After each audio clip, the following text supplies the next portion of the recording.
What's up, everybody? Welcome back to the channel. My name is Mike. Everyone is asking me about TERA and its sell-off, so we're going to talk about it in this video. Make sure you subscribe to the channel.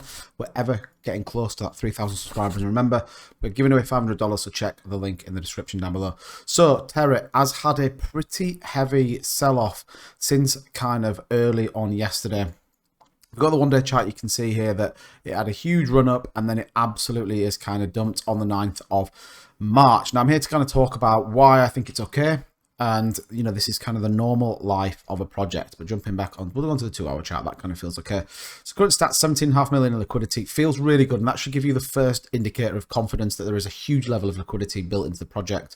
Also, the market cap at $300 million. Holders 7237. So it's positive in the sense of that nothing can go up forever. It's at the 599s. It has consolidated quite considerably. You can see this chart here. And you know my view on technical analysis. It's cows.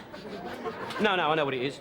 It's bullshit. Look, it is trending sideways, which is a positive thing. When we take a look at Investopedia, good times for new investors. So why is a pullback important? And a pullback is important because it allows people to get into a project at a better price. The FOMO buys in have already kind of happened.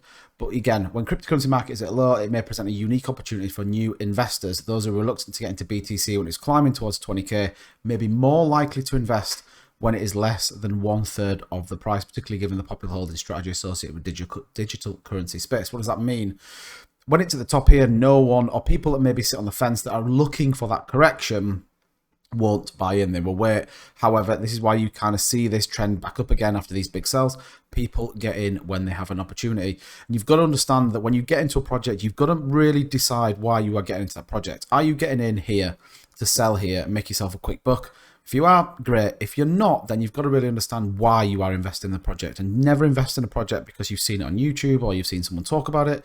You absolutely need to go and do your own research, understand the project you are investing in.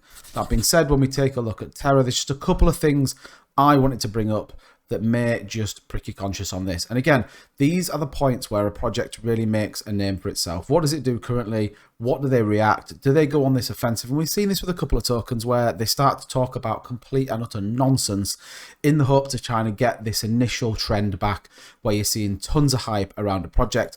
Or do they go away, think about what the use case is, work on the utility and bring something to market?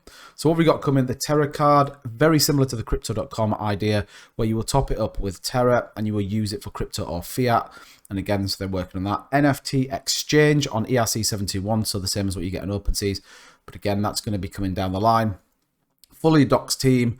And then when we take a look in the roadmap, you can see they are working through it. So the app launch, 1,000 organic followers, 10,000 milestones. And then we start to get into some of the burns into phase 3, top 5 exchange listing, Google Pay, App Play integration, etc., etc. So when you look at the long-term prospect of this token, then if you've invested in, even if you've invested in here somewhere, even at the top, you know, you've got to be really comfortable that says, okay, well, I'm in this for 12 months, I'm in it for 2 years, I'm in it for 5 years, whatever it is. If you know that the use case is going to be something you can absolutely buy into the project on, then you shouldn't be worried. What are we seeing from TERA? We're seeing it on Bitmart. It is now live and trading, and the volume, nearly $430,000 on the first day of trading. Feels good. There feels like people are moving into this project. It opens another market, and I think exchanges will come reasonably fast for this token. Again, consolidation, sideways trends are good for tokens that have had a huge run up. Tokens that have a huge run up and then dump all the way back down generally don't recover from that, but TERA has kind of sat nicely. It's got the Bitmart exchange, and that's a really positive thing. We see there primary listing, and it was trading from 10 a.m. Eastern from yesterday morning. So again, my point being on this is that you land an exchange, you work on the utility, and it isn't all about hype and FOMO. And I think that's really important. And that's why when we see this chart consolidating, that we then could see another breakout as people start to get back into the market. The total market, if we take a look at that, is kind of down right now. So you take a look at the total market, down 4.15%, 1.76 trillion. Bitcoin, we know that when Bitcoin kind of struggles, everything else follows suit. Ethereum down at 2.6. The good news is gas fees are absolutely dirt cheap. I did a transaction earlier for nearly $1,000 and it cost me something like $6 to do a transaction, which is unbelievable. The whole market though, again, is really struggling. And that's just down to uncertainty in the market. We've got Biden trying to push an executive order. We've got the war going on between Russia and Ukraine. There is just so much influx in the market and so much nervousness that it's only right and only common that we see a real negative trend in some. Doesn't mean it's going to be there forever. And here's the really interesting point. I saw it was a post by Lark Davis, or the Crypto Lark, or what, you know, and it said that people are, you know, people kind of buy in at the top and then sell at the bottom. It's a really kind of converse way of trading cryptocurrency. But I just thought it was a really interesting tweet that he brought up. I'm going to bring the tweet up right now. The grand irony of markets is that everyone wants to buy at the top and few want to accumulate during the bottoms. And I think it's a really interesting point in relation to cryptocurrency, is that actually people always FOMO buying at the top, and then no one wants to move positions on at the bottom, or certainly on the pullbacks. And you've got to be comfortable in why you're doing that.